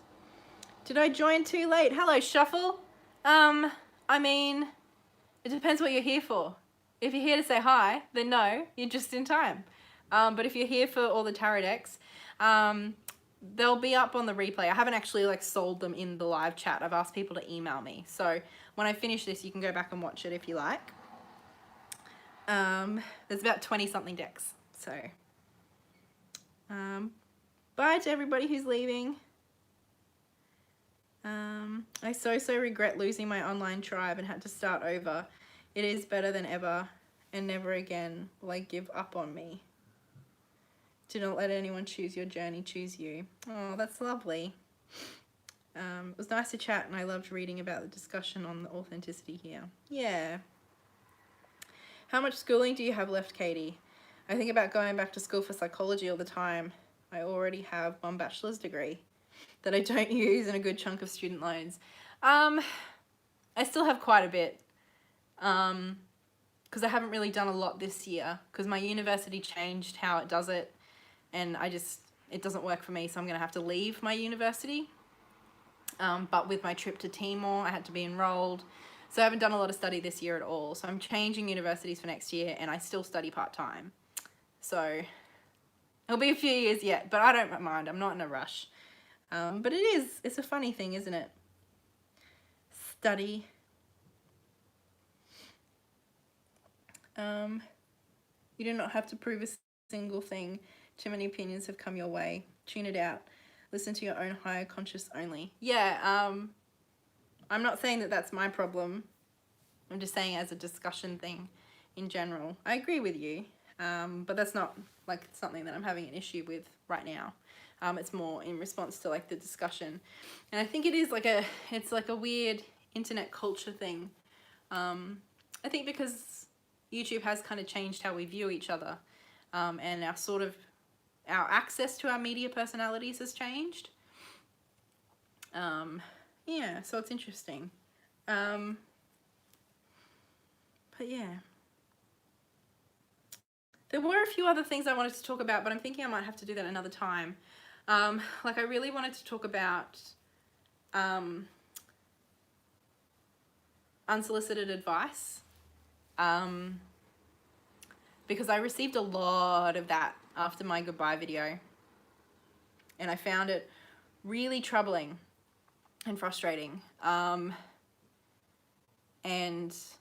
I understand that it comes from a supposedly good place, but I think it largely also comes from a somewhat selfish one in many ways, and also a very...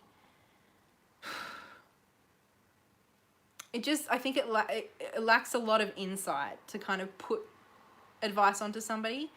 And unsolicited advice can not only be overwhelming, it can also be really dangerous and damaging.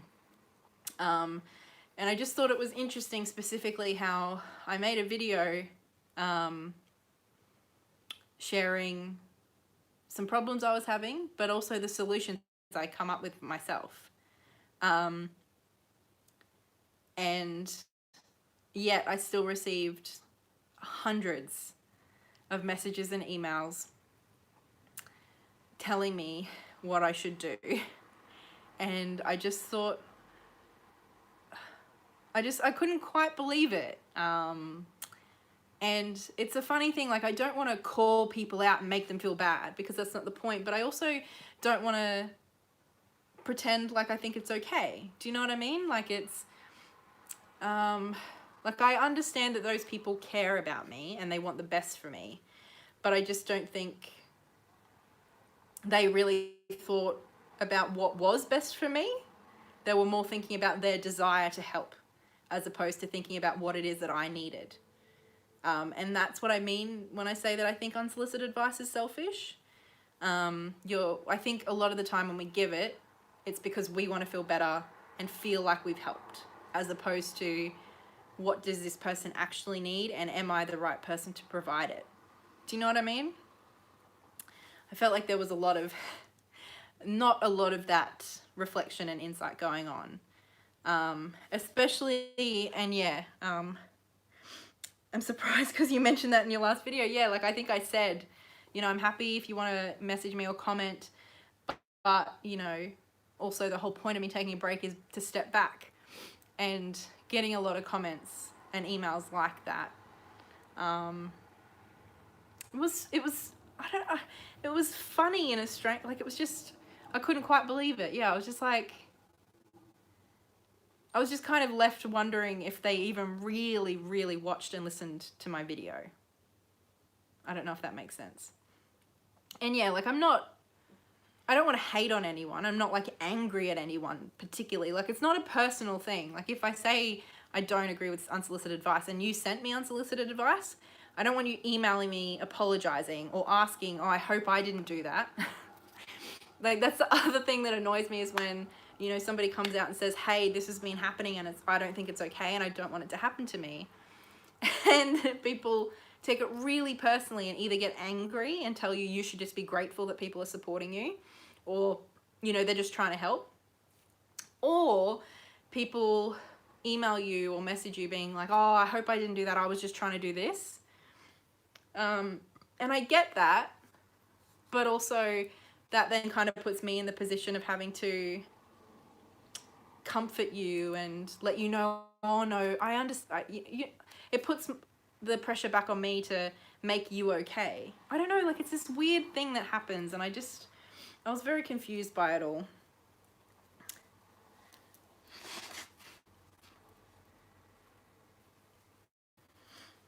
Just blow my nose, guys, don't worry. Unsolicited advice always seems so little presumptuous to me. Totally, 100%. I agree. And the funny thing is that every single piece of advice, the person giving it to me, it wasn't a suggestion. It was like, I think this is what you need to do, or, you know, you should try this. And it's like every piece of advice was different. And I'm sure many of them contradicted each other, and yet they all felt like that's the thing I needed to be doing. And I think it's also really quite belittling, like thinking that I'm not capable of solving my own problems, and that I need strangers, really, people I don't really know on the internet to tell me what I need to do. And that me and my support team, my psychologist and my family can't do that. So it is this weird thing. I have a lot of problems with it, and I mean, that's why I left a comment on that video and pinned it at the top to hopefully stop any further. And I've only gotten a few since I did that. And I also posted on Instagram basically saying unsolicited advice is not welcome. And yeah, it's just I'm a bit surprised and sad that I had to do that. Because I love getting messages and stuff, but it's at the point now where I don't want to check my email. I don't want to check my comments. I don't want to check my Instagram. Because so much of it was just telling me what I should or shouldn't do, which I just thought was really inappropriate. And I just think I don't think the people who did that are bad or evil or mean. I just think that they crossed boundaries without really considering them. And I think that is a boundary in our society that gets crossed way too much.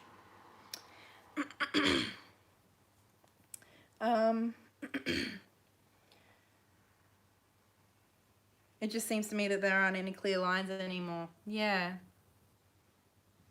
And so I think that's maybe why I feel like I want to talk about it, is because I at least want to set that very clearly for myself. You're selling some of your decks. Yes. So I've shown about 20 something decks in this live stream. So when we finish it, you can go back and watch that to see if there's any decks that you'd like. Just emailed you about a deck, so please check your email. I probably won't tonight, but I'll get back to you in the next few days. They're just caught up in the moment and not aware of their consequences. Yeah, I get that, but I don't think...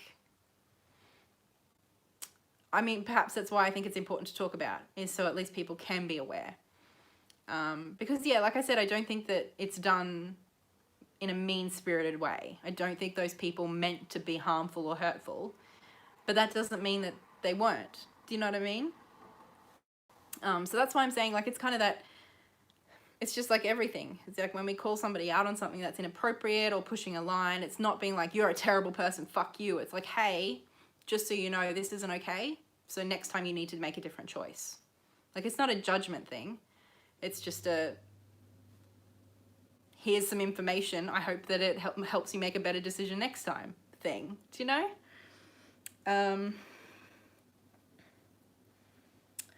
No rush. I was just joking. Yeah, no worries. That's all good. It's all good. I'll get back to you soon. Hello, butterfly. I definitely want to buy at least one of your decks if possible. Well, there's quite a few to choose from. So hopefully when we end this live stream, you know how it takes a little while to kind of do its thing and come back online. Yeah, there's about 20 decks. And I will, maybe tomorrow, I'm a bit tired. I'll put the lists in the description when I'm done. Miles, hi, how are you? Absolutely, lines are blurred. Everyone needs to stay in their lane. Stay in your lane. So nice to see you. You too. I do think, I'm in a few Facebook groups actually that are like support for disability and mental health, and we have, I think those communities, because there's a lot of need for, you know, safe boundaries and everything to keep everybody safe and healthy. Boundaries are really clearly expressed, and I think it's a really good thing. Like whenever we have a rule in one of our groups, and I wish we just had this rule everywhere, and I try to implement it, but I suppose I just forget, maybe because I'm used to these boundaries. And I'm not saying I'm perfect. I'm sure I have overstepped sometimes, you know, but I try to reflect on that and rein it in. But anyway, one of the things that we do is when we post something on that group, we say what it is that we're hoping for and what it is we're doing. So if we just need to get something off our chest, we say, just having a rant. And that means that people can be like, oh, fuck yeah, that's annoying, you know, in their responses. Or we can say, I'm just looking to be validated, to hear that maybe somebody else has had a similar experience. So then other people can be like, yeah, that happened to me too, and it was really upsetting. Or we're looking for advice. So we explicitly say, this thing's happening to me and I don't know what to do. I'd love to hear some advice, or I'd love to hear some ideas from you guys. And I love that. I think that is such a good way to approach the world and to approach one another, because how often have we been really upset and we just kind of wanted to have a cry and, you know, get some stuff off our chest, but then the person next to us is like trying to solve our problems, but they're not really hearing us. You know, it's kind of like that, where we just want to be heard. We don't need our problem solved by somebody else. We just need to express ourselves, and then we'll be fine to solve it ourselves. It's kind of like that, you know. Except I think online, there's an even greater danger of people really not knowing what's going on. And even like in that video that I made it so clear that there was a lot of different stuff going on. And I spoke about some of those things.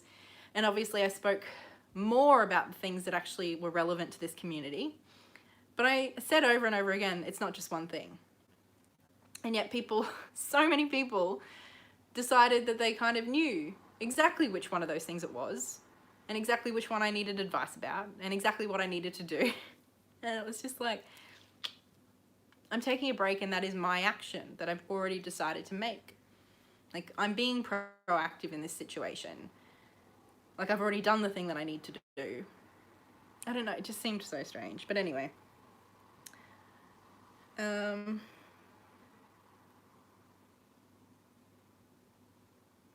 What was I up to? Oh, that's good. I'm glad you're well, Miles. Oh, good night, everybody who's left. I have noticed that many YouTubers have to begin a video with a huge disclaimer just to prevent any misunderstandings. 100%. I really try to avoid doing this because it's annoying, but every now and then you get these little things that happen that remind you of just like how you kind of have to. And I think Kellyanne made a video recently, didn't she, about how it's like, when I make a video, I'm not literally talking to you. You know what I mean? Like, I'm not sitting down and having a conversation with Miles. Do you know what I mean? As glad as I am that you're here, and I am in part talking to you, yeah? But we're not having the same sort of dialogue that we would be if we were having a fabulous little coffee date. And I can't talk specifically to your situation. And you can't talk to mine. And it's like, it's that weird thing. And so because I think if this interaction is really quite personal, I think we kind of do start to think of it as, it is easy to start to think that people are, like, the people we're watching are talking to us. And so then we start taking things personally, or we start making assumptions, or, you know, drawing conclusions from what they've said and applying them to us, and in ways that weren't really the original intention. And that can be really dangerous. And it's like, so then we're left trying to make disclaimers being like, no, this is just a general thing and I can only speak generally. And it's another thing that I just find so difficult about being online. And like, there's so many things that I love about it. I'm just rambling now. There's so many things I love about being online and being able to share and chat and meet people like Butterfly and Miles and all of you guys. Like, there's some of my favorite things about the internet is making the connections that I have. But then there's just so much of it that's just exhausting. And a lot of it's behind the scenes. And I know it's like, oh, you got to set boundaries. And it's like, at this point, I'm kind of thinking, I mean, if I come back, I already know that I'm going to delete my Facebook, like Katie Flowers' Facebook page. I might remove my email and contact things. I don't really want to get rid of private messaging on Instagram, but I might have, you know what I mean? Like, I really have to limit the ways that people can contact me. And then it kind of, it's like, if the whole point of me personally being online is connection, it's like, at what point does me putting in those sorts of boundaries start to invalidate the whole point? I don't know. I think that's what I'm struggling with at the moment about coming back or not coming back, is how do I do it in a healthy way? And I'm really not sure how for me at this point. I'm not sure what that looks like. I'm still trying to figure it out. And I think until I have a better idea of that, I'm not ready to really come back. Like, maybe a live every now and then or whatever, but to me this isn't coming back. I don't know.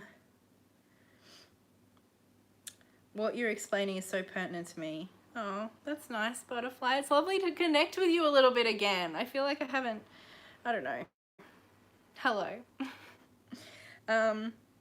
It's impossible to make it right for everyone. There will always be that one person who reacts negatively to specific content. I totally agree. But I think there's this weird thing where we expect content to be right for all situations.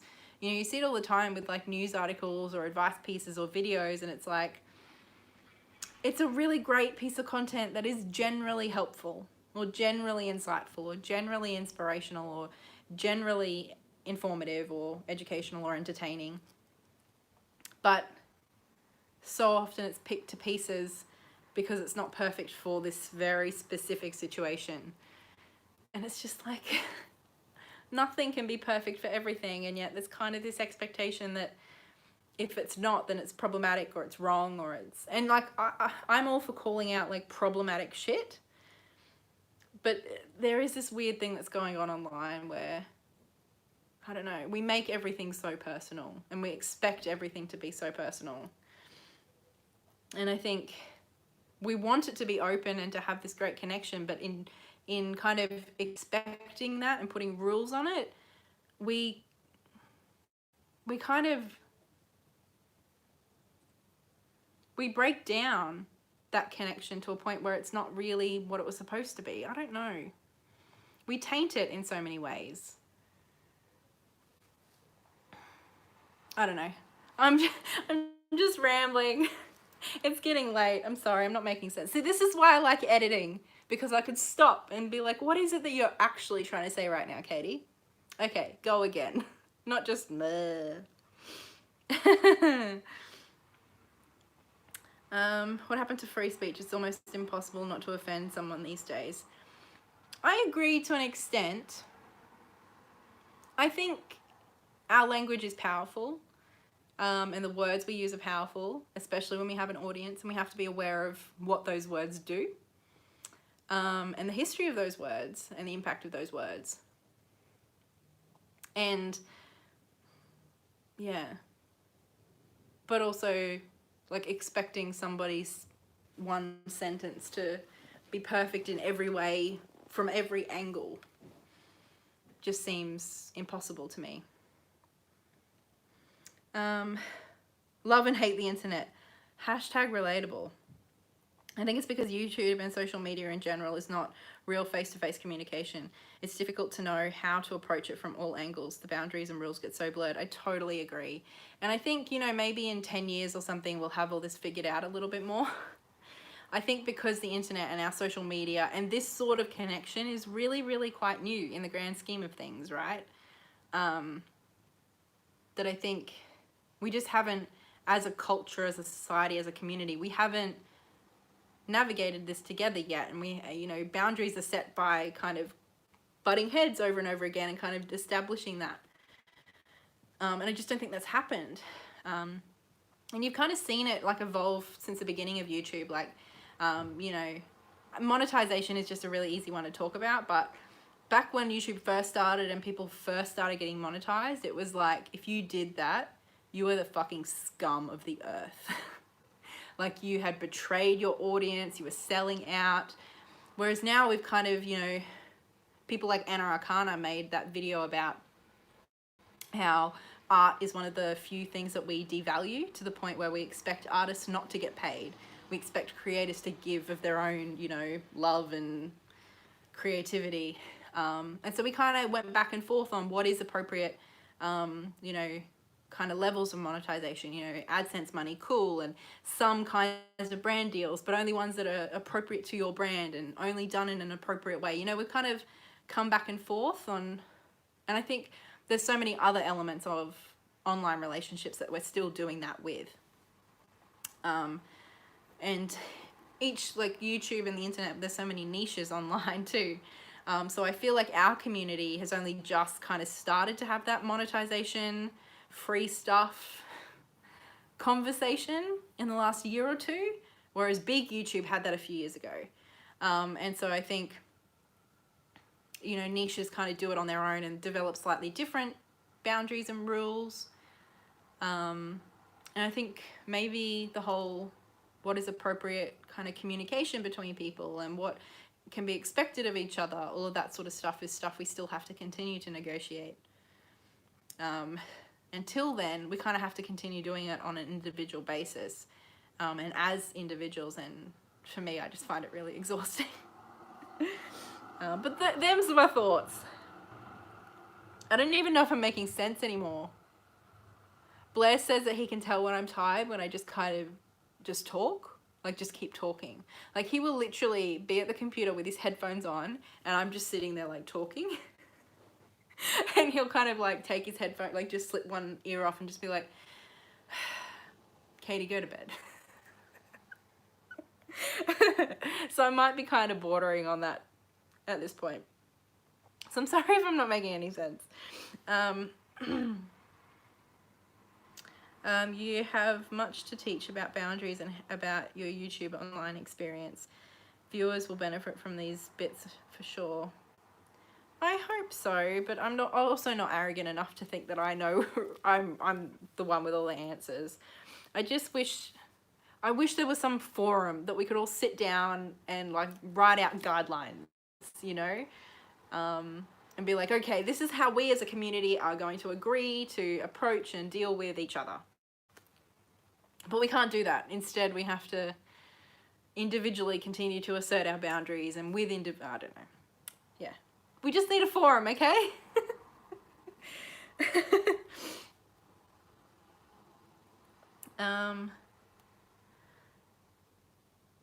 Oh, good. Okay, I am kind of making sense. That's good. YouTube is not a telephone. It is built in. It has a built-in time delay and not a group context. I totally agree. And I think there's also, I think that does make it difficult, because it's hard for you personally. Like when I'm making a video, I think I'm making sense and I think I'm saying what I want to say, but then it uploads and all of a sudden I haven't said what I wanted to say. And in a conversation, we could have clarified that in the moment. But instead, you know, people have made an opinion about what I've said and made certain assessments about what that means about my character. And like, I understand that we do need to be critical of what we see online, and we need to have those discussions. But it's really different when it's done that way. Because I think, I mean, I'm a total fucking lefty, right? And so I get that there's this really big culture, and it's an important culture as far as I'm concerned, of calling people out and having difficult discussions and setting up boundaries and what is and isn't okay. But also I think we do give each other a much bigger benefit of the doubt in person. And I don't think that's just because we're scared to own up to something in person. Maybe it's a little bit of that. But I also think it's because a lot of the time we say something, we can say things that we haven't really said exactly how we wanted to. And in person, we would have clarified that and been like, oh shit, no, that's not what I meant. What I meant was this. And I don't really agree with you. And, you know, there's more of this back and forth. I don't know. Whereas I think online, it's just like, no, what you said is on video, it's in print, so that is what you think, and it's wrong. I don't know. I don't know where the line is. Because yeah, like I said, I do think that being critical, like critiquing, as in like appropriate and helpful critiquing, and even sometimes smacking some really fucked up shit right down. Like, I'm all for that. But I do think on an individual level, I wonder how productive that is. And I suppose I also have this weird thing online where I wonder who we're talking for sometimes. Like, I think people pretty well know my politics, and I have made it pretty clear that I try to be more active in my local area, in my community. But I've still made it pretty clear about my politics, and I think most people are aware. But I do get called out on not speaking up enough about individual issues. And I don't know where the line is between speaking up because awareness is important and speaking up because showing allyship is important, or just also saying the right things to the people who already agree with me to kind of get like a certified stamp of I'm okay. Like, I do wonder sometimes who we're talking to. Sometimes I see people say things and they're saying these big grand things, but they're already things that everybody else has already said, and they're saying it, they're preaching to the choir.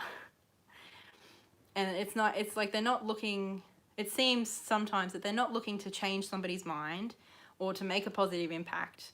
They're looking to have that tick of, yes, you have said the right thing. And I don't know, I just don't see how that's helpful. But yeah, like I said, I do understand that we have to, I do find it important to make it known where I stand, and to try to do important things and to show allyship where I can. So it's just a weird line, and I don't know where these things are. And now I'm rambling, and I feel like this little bit will get me in trouble with someone.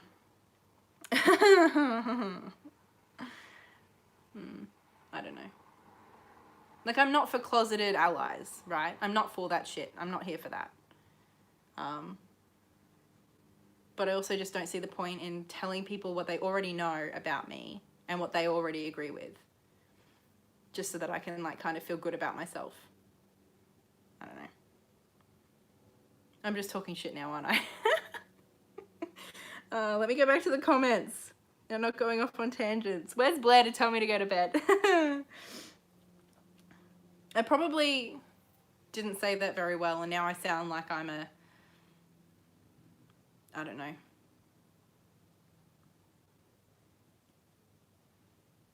I hope that made some kind of sense. Oh, bye, Miles. Oh, I'm getting more emails.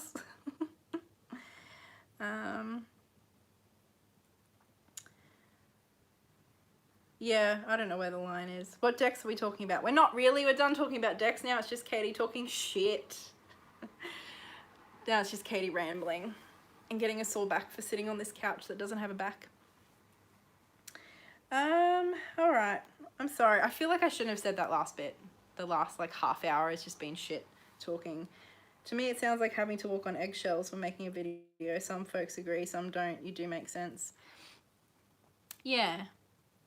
I don't know. I think I'm still thinking about this all in my own head. Like, I'm not saying that anybody's like, yeah. Like, this is me thinking about stuff. This is not me being like, everybody's wrong and I'm like some amazing, you know, balanced person who understands the line that nobody else sees. That's not it. It's just me kind of wondering about our world and what's expected, but what's actually helpful. Yeah, I don't know. But anyway. Oh, holy shit. We're nearly at 2 hours. Okay. Well, I think most people have left, haven't they? But does anyone have any final questions? Because I do need to go to bed. Because I'm starting to say things that I haven't thought through myself. Which means that I might get in trouble. Hi, darling. It's great to see you. Hello, Kasha. How are you? Oh, I need a drink of water is what I need. See, now I feel like maybe I should film another video sharing these decks so I can take this down now that I've rambled so much. This is why I like editing. Because I do this so often when I'm filming. I just go off on weird rambles. And then I'm like, is this really what you want to put on the internet today?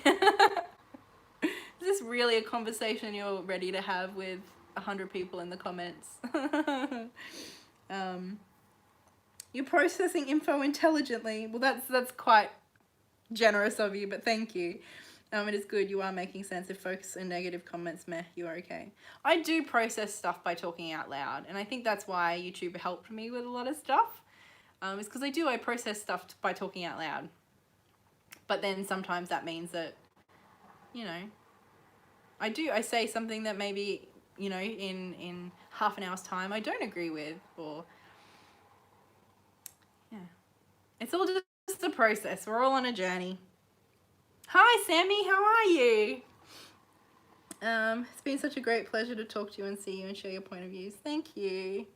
Nothing to add, but keep on keeping on and enjoying your life your way. Thank you. Can't believe we've been on here for 2 hours. Sammy, I talk almost as much as you.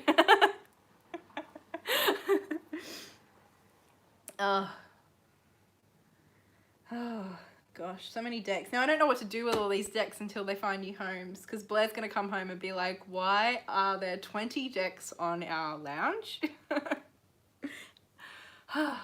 Doubt it. 2 hours. 2 hours. I'm at 2 hours, mate. I'm doing pretty well.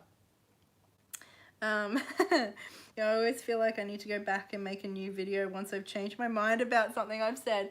Yeah. There's so many like that, especially because people will find that video that I made 3 years ago and said that thing, and to them that is my current opinion because that's what they're watching now, and it's just so weird. Or that, like, especially when people like jump between videos, so they'll find my video from 3 years ago and then watch a video on a similar topic that I made yesterday. And they're like, you hypocrite, you said this. And it's like, yeah, 3 years ago. Like, I know that journey for you was only 10 minutes, but for me, I went the long way around. It was 3 years. Yeah, I don't know. It's the weirdest thing. It's been great to see you. Thank you, Naomi. It's easy to do. Being live is fun. Time just slips away. Yeah, and I just start processing weird political social media shit online for the world to see and judge.